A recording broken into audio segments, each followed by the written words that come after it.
Everyone, welcome to my channel Education Arena. Hope you all are doing well.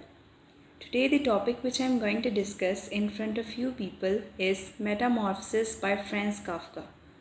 That is a part of subject World Literature in Translation. This subject is included in BS English 6th semester. I would like to start my lecture with introduction about the writer Franz Kafka. So let's start with it. Franz Kafka was born on 3rd of July 1883 in Prague, Bohemia, and now it is called Czech Republic. He was born in a middle-class German-speaking Jewish family, and he was the eldest of 6 children. His 2 brothers died in infancy and his 3 sisters perished in the concentration camp. His father was a huge, ill-tempered domestic tyrant.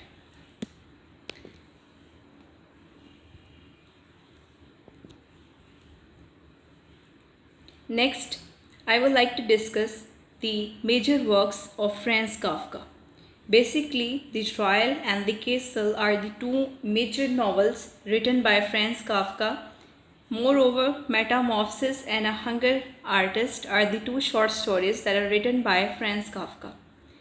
Now, we'll discuss the major themes in Franz Kafka's work.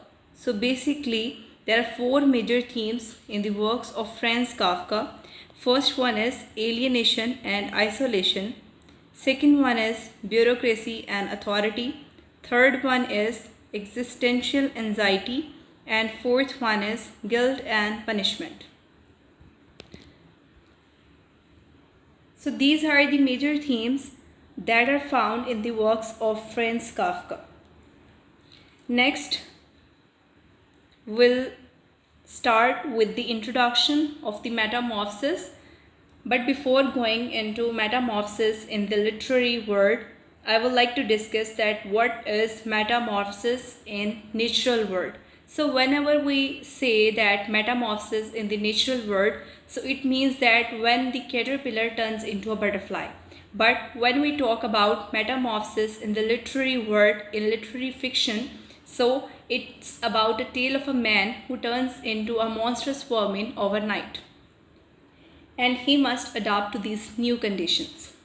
Metamorphosis was basically a short novel or novella basically a short form of novel. जो फ्रेंज Kafka है उसने इस short novel के ऊपर work जो है वो 1912 के अंदर स्टार्ट किया था और 1915 के अंदर उसने इस नावल को ओरिजिनली जो है वो पब्लिश कराया था.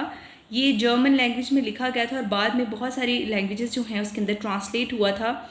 इस स्टोरी का जो प्रोटेगनिस्ट है वो ग्रेगर सेम्सा है और इसी के अराउंड पूरी स्टोरी जो है वो रिवॉल्व करती है कि एक मॉर्निंग जब वो उठता है तो वो अपने आप को एक जॉइंट इंसेक्ट में ट्रांसफॉर्म्ड हुआ जो है वो पाता है और इसी तरह से उसको अपनी बाकी ज़िंदगी जो है वो गुजारनी है. नेक्स्ट जो है हम चलते हैं कैरेक्टर्स की तरफ.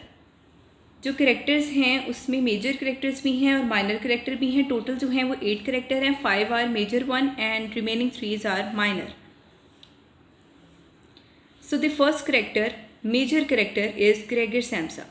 Gregor Samsa is protagonist of the story and इसमें क्या होता है कि ये जो है ये एक ट्रेवलिंग सेलमैन है और ये अपनी जॉब से खुश नहीं है लेकिन अपनी फैमिली को टेक केयर करने के लिए और अपने फादर का कर्ज उतारने के लिए ये इस जॉब को जो है वो करता है.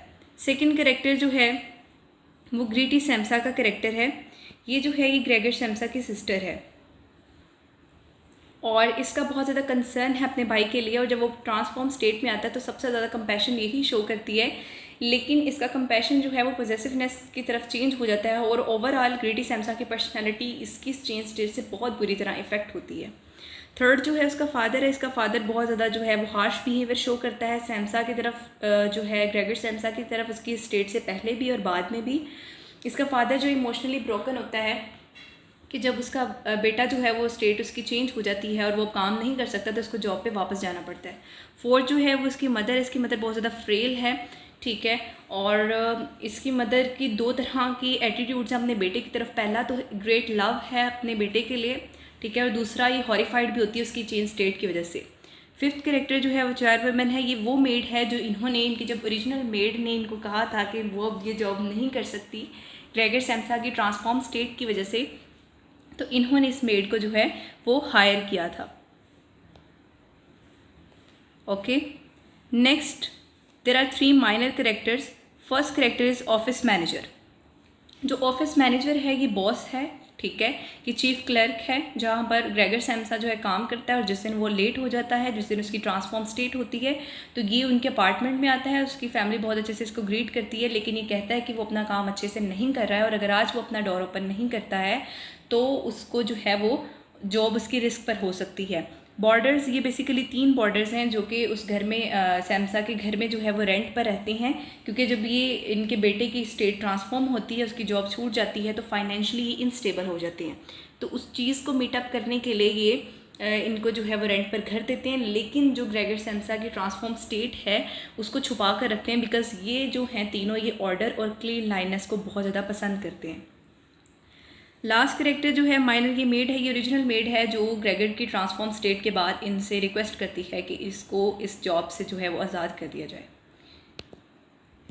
नेक्स्ट हम इसकी ओवरऑल समरी की तरफ चलते हैं। कुछ की पॉइंट्स हैं, इसको आप बाद में जो है वो स्टडी कर लीजिएगा, लेकिन मैं ओवरऑल जो है वो इसकी समरी जो है वो एक बार एक्सप्लेन कर देती हूँ। ये स्टोरी जो है वो स्टार्ट होती है प्रोटेगनिस्ट ग्रेगर सैम्सा के साथ, जो कि उठता है और पहले तो वो ये फील करता है कि सब कुछ नॉर्मल है, लेकिन थोड़ी देर के बाद उसको रियलाइज़ होता है कि वो एक जाइंट इंसेक्ट, एक मॉन्स्टरस वर्मिन के अंदर चेंज हो चुका है, और अब उसको अपनी ज़िंदगी इसी तरह से गुजारनी है।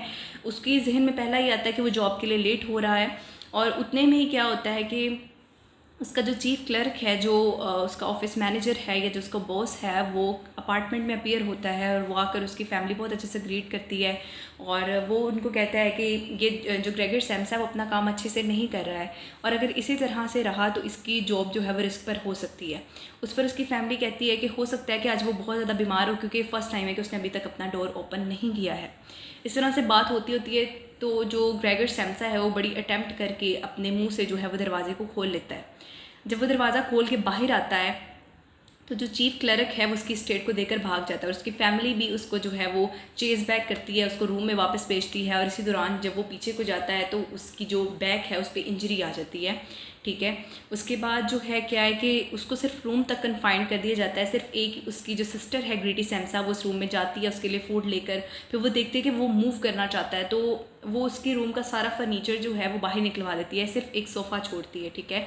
उस सोफ़ा के नीचे जो है वो छुप जाता है, लेकिन जब एक ब्यूटीफुल लेडी का पोर्ट्रेट होता है तो जिसको उसको वो बहुत पसंद होता है, तो उसको बचाने के लिए जब बाहर की तरफ आता है तो उसकी मदर जो है वो डर कर फेंट हो जाती हैं। तो ग्रीटी जो है अनइंटेंशनली उसके ऊपर एक बॉटल थ्रो करती है, जिसकी वजह से उसकी बैक पर इंजरी आ जाती है, और ग्रीटी अपनी मदर के लिए मेडिसिन लेने के लिए भागती है। उसके बाद अब जब वो इस तरह से वो डिसाइड करते हैं कि अब जो है पूरा दिन इसके रूम का डोर जो है वो ओपन नहीं किया जाएगा, सिर्फ इवनिंग के टाइम जब फैमिली की कॉन्वर्सेशन सुनने के लिए इसके जो रूम है उसका डोर जो है वो ओपन छोड़ा जाएगा। लेकिन बाद में क्या होता है कि 3 बॉर्डर्स जो हैं फाइनेंशियल इंस्टेबिलिटी की वजह से वो उनको घर जो है वो रेंट पर दे देते हैं साथ, और लेकिन वो ऑर्डर और क्लीन लाइनर्स को बहुत ज़्यादा पसंद करते हैं, तो ये उसकी स्टेट को उनसे छुपा कर रखते हैं। तो क्या होता है कि जो उसकी 4 वुमेन यानी कि जो न्यू मेड इन्होंने हायर की होती है, वो उसके साथ वो बहुत ज़्यादा एक ब्लंट लेडी है, बहुत ऑनेस्ट लेडी है, बहुत अच्छे से उसको ट्रीट करती है। तो एक दिन अनइंटेंशनली वो डोर जो है वो ओपन छोड़ देती है।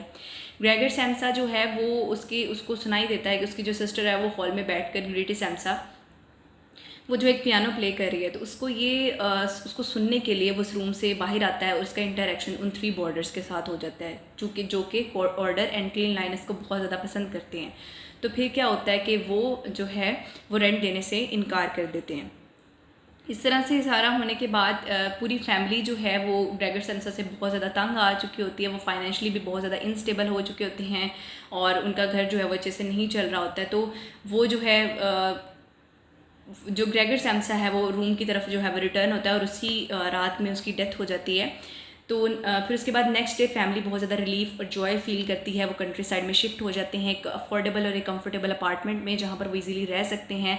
और लास्ट लाइन इसकी एंड इस तरह से होती है कि जो मिस्टर सैम्सा और मिसेस सैम्सा है वो देखते हैं कि अब उनकी बेटी जो है ग्रीटी सैम्सा वो एक ब्यूटीफुल और young lady and now she is ready for marriage. तो यहाँ पर ये स्टोरी जो है ये एंड हो जाती है। कुछ समरी के की पॉइंट्स हैं। इसी स्टोरी से रिलेटेड हैं जो मैंने यहाँ पर डिस्कस की है। नेक्स्ट इसके थीम्स की तरफ चलते हैं। यहाँ पर बेसिकली 4 जो है वो मेजर थीम्स हैं, ठीक है। फर्स्ट थीम जो है वो एलियनेशन और आइसोलेशन का है। Second theme guilt and Shem का है। थर्ड जो है वो फैमिलियर रिलेशनशिप का। एंड फोर्थ जो है वो ट्रांसफॉर्म स्टेट का है, ठीक है।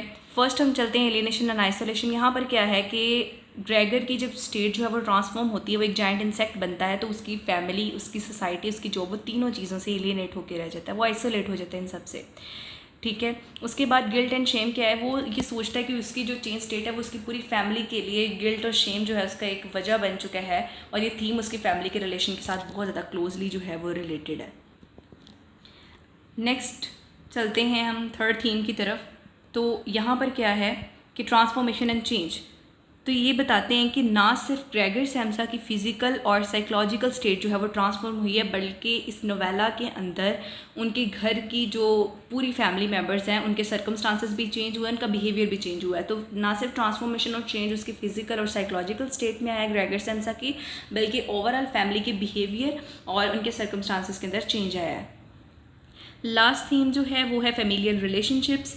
ये थीम जो है इस मेटामॉर्फसिस इस शॉर्ट नावल के हार्ट पे है, क्योंकि इसमें फैमिलियल रिलेशनशिप्स की कॉम्प्लेक्सिटीज़ और स्ट्रेन बताई गई हैं कि जब अनएक्सपेक्टेड उसकी ट्रांसफॉर्मेशन हो जाती है तो पूरी फैमिली जिस तरह का बिहेवियर उसके साथ करती है, हार्श बिहेवियर, उसके बारे में बताया गया है। सो ये था आज का टॉपिक। इसके अलावा कुछ लिटरेरी डिवाइसेस जो हैं इसके अंदर यूज़ की गई हैं, लाइक स्टाइलिस्टिकल डिवाइसेस यूज़ की गई हैं। फॉर एग्जांपल जो सेंटेंस की लेंथ है उसको जर्मन में जो है वो थोड़ा सेंटेंस लेंथ ही रखा जाता था, इसीलिए उसने इस चीज़ को भी पूरा किया है फ्रांज काफ्का ने इसके अंदर।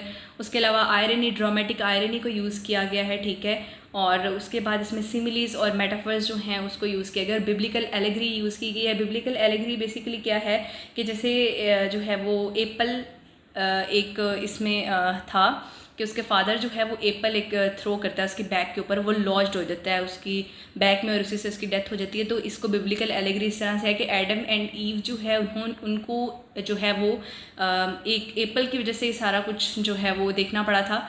तो एज अ रिज़ल्ट इसमें ये किया गया कि एक एप्पल ही उसकी डेथ की जो है वो वजह बनता है।